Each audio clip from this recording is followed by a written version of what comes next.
Jeffrey Epstein was a man who owned a private island, flew in a custom jet, and sat at the same tables as presidents and princes.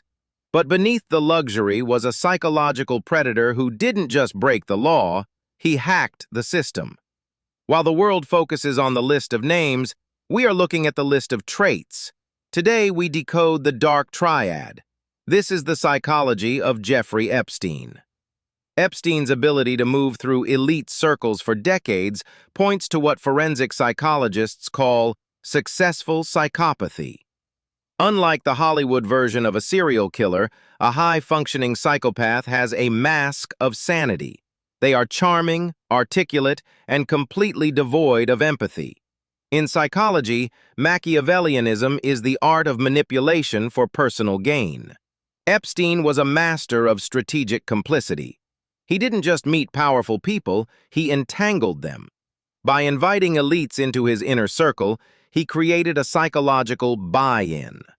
Once you are part of the inner world, your silence is no longer about him. It's about protecting yourself.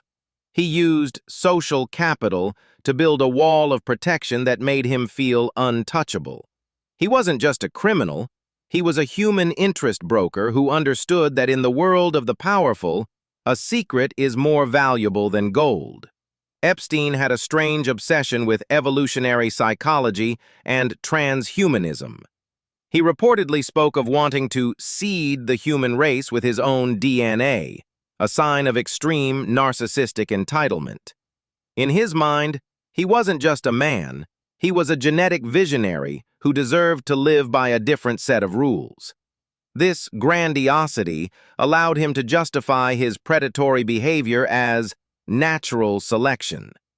He looked for victims who were vulnerable, often from poor or broken homes, because he knew their lack of social power would make them easier to silence through a system he already owned.